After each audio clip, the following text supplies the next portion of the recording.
So today I saw The Shape of Water, the new Guillermo Del Toro movie that a lot of people were telling me to see. People have been saying this is the best movie of 2017, and a lot of folks were saying to check this film out, and I actually finally got to see it today. I ran into some trouble seeing this movie.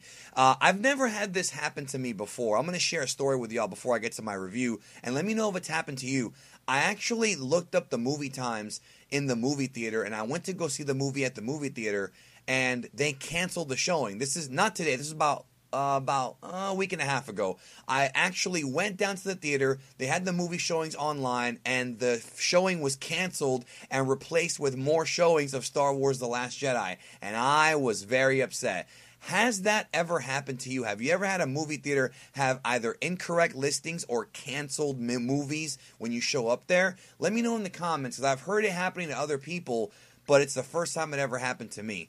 But finally, after that debacle, which did irritate me, I got to see the film today. Guillermo Del Toro's getting a lot of love for this film, and rightfully so. A lot of folks said that the movie is his best film since Pan's Labyrinth, and what's interesting about it is it was so similar, but yet so different from Pan's Labyrinth. Now, if you've seen Pan's Labyrinth, you know that movie takes you on an emotional roller coaster ride that just jerks you around and leaves you in a pool of tears in some cases. This movie does the same thing, but not as, without going into spoilers, not anywhere close to being as sad. This movie actually puts a big smile on your face because you get invested in the message that Del Toro's trying to give you, because there are very strong messages in this film that I think are really positive, but also the characters are people who you relate to in this movie, because Del Toro does a great job of touching on situations that aren't exactly stuff that we go through, because this is a fantasy film and most of us don't end up falling in love with fish, right? But it's still one of those things where the idea of forbidden love and making sacrifices and things that we all kind of go through in the real world, so to speak, is touched upon here. But the two movies, Pan's Labyrinth and Shape of Water, do have some similarities, and we'll get to more of that coming up later. But the one thing that I think is very similar in the two movies is that I feel that they have the two best villains that Guillermo Del Toro has ever written. Del Toro has a way with creating these antagonists that are, they're hateable. Like, they do things that are incredibly selfish and ruthless, and they're people who are not good people, but he always adds some kind of strange, sympathetic twist. For example, in this film, the main villain has broken fingers, and in the movie it becomes something that's brought up time and time again and becomes a handicap for him. So it's almost like Del Toro's kind of playing with you in that he's giving you an imperfect villain, but because this guy is injured, you have a little bit of sympathy for him, but then he does something that's cruel and essentially bad, evil, sociopathic, and then you immediately realize, I don't care if this guy's injured, I don't care what his problem is or what his issues are, there has to be a better way to solve this than the selfish method that he's using. I thought that was really, really, really good stuff, and I think Guillermo's really good at doing stuff like that. Now, you can't have a good villain without having a good main character, a good protagonist to make you dislike the villain's actions, and this movie really hit the nail on the head and really used sort of some traditional storytelling ideals to really create a likable character. Sally Hawkins plays the part of Eliza, this lady who works at this government laboratory, and the big story with her is that she's mute because she had a neck injury when she was a kid, so she cannot speak. So the way that this character sort of portrayed is she's a character that is, and I hate to use this pun, but it applies to this movie here, she is a fish out of water. She's a character that a lot of us can relate to as being somewhat of an outcast because she cannot speak. She can hear, she can see, but she can't speak, so she uses sign language, and as a result of that, she lives a very lonely life. And she has friends, don't get me wrong. She has two friends in this movie that really do help her out numerous times in the film. But she's still a person who feels like somewhat of an outcast. And I think Guillermo Del Toro, definitely during the first, I'd say 20 or so minutes of the film, before we meet the Gill Man, who is the creature she ends up falling in love with, really establishes her as being this person who is really somewhat directionless in a way, and somewhat sad. And I think that I got to give so much credit to her performance, to Sally Hawkins as Eliza, because one of the things about acting, and I'm not a professionally trained actor or a thespian, that's right, I said thespian, not the other word, is that when you're an actor, I think people judge actors a lot on inflection and on, vocal and dialogue and things like that. Like Sam Jackson and his great performances, screaming. But there's other things too, like, the way you have your facials and certain things like that. This role had to have been a bit of a challenge for her because there's no speaking parts in this movie for the most part. I'm not going to go into spoilers, but she does not speak. And to play a character that is mute is a challenge because you have to understand sign language, make sure that it's accurate, and you have to totally use your body language to tell a story to the audience. And that, to me, she deserves extra props for that. I mean, Michael Shannon as the villain was incredible in this movie, but Sally Hawkins as the babyface, as the good person, as the protagonist, really deserves so much love. But like with all Del Toro movies, the movie is abstract and unusual. Doing a period piece, especially this one that takes place during the Cold War, is challenging because you have to get the wardrobe right and the sets right from that era, and Guillermo Del Toro nails that. But that really shouldn't surprise you because he's a top director and he already has that craft kind of hammered down. But when it comes to the fantastical aspects of the movie, which is Sally Hawkins,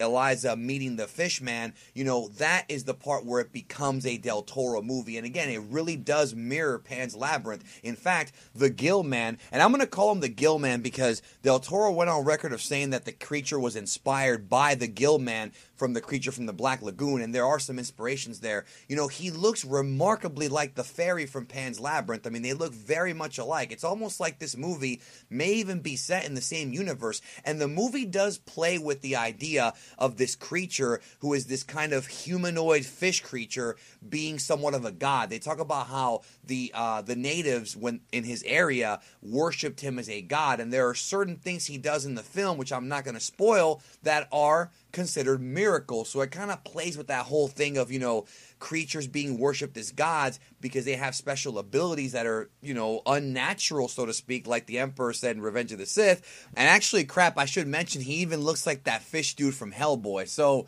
Guillermo Del Toro has a thing about making these weird-looking creatures that are Guillermo Del Toro specials. Like they're kind of just, when you see them on screen, it's a Del Toro movie. It's like his style. And here we go again. But this character has more layers than all the other ones I just mentioned. He also has a heart, and it becomes this real, true love story where she is willing to do whatever it takes to make sure that this fish man is good because their love is entirely based. And this is a trippy thing, man. What a great fucking movie this was.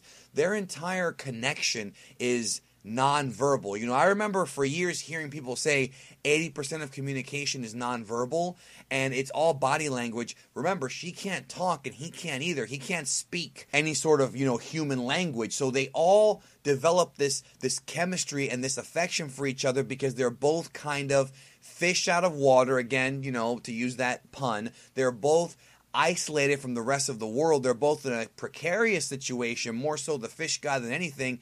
And it brings them together because they're kindred spirits. I thought that was incredible stuff. I really loved it. This was such a great movie. I mean, it had everything you could want. The characters were written great, a great villain, a great story, and it wasn't an annoying love story. I will say this. You could dissect so many scenes, so many different ways that were great scenes. There's a scene where the deaf girl and the creature are in like the bathroom and she ends up, trying to do the wet bandits gimmick in the bathroom and it ends up causing a big problem for the neighbors below because, you're flooding the entire room. The way that was shot with the camera coming down was great. There are two scenes I want to real quick break down explicitly. One that I did not like so much and one that I loved. There was a scene in the middle of the movie, and I'm not going to go into spoilers here, but there's a scene where the movie goes black and white and she goes into this like dream sequence. And I thought that scene in the film was a little cheesy. I'll be honest with you. I get what he was trying to do. He was trying to sort of do like a vaudeville type thing,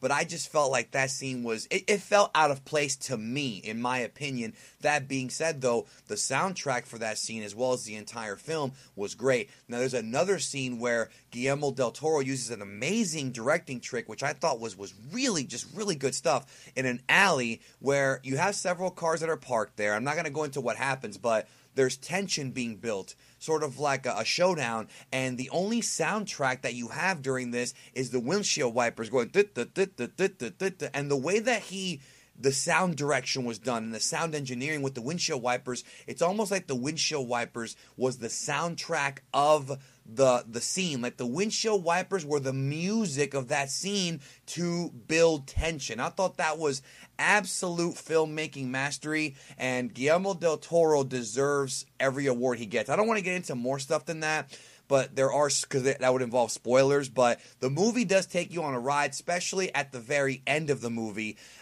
with the final sequences. You think this is going to happen, and then this happens, but it's not like the problems I had with Last Jedi where the whole movie's like that. Guillermo Del Toro saves his swerves for close to the end where they actually matter, and I felt that they mattered tremendously in this movie, and I felt that they worked. I felt that it all worked really, really well. But of course, like with other movies that this guy's done, there is some, a little bit of gore, without going into spoilers. There's some gory kind of edgy things here that might not necessarily go well in the family environment, but the film is relatively safe. I would say anybody over the age of like 13 can probably go see this movie and not worry too much, but there is nudity in the film. So I'm just letting you know ahead of time, hey, I ain't a parent, but if you're okay with that, just let you know that's in the movie. But overall, I feel like The Shape of Water is cinematic excellence. It's tremendous filmmaking. You have everything you could want in a movie. Like I said, a great good guy, great bad guy, great characters.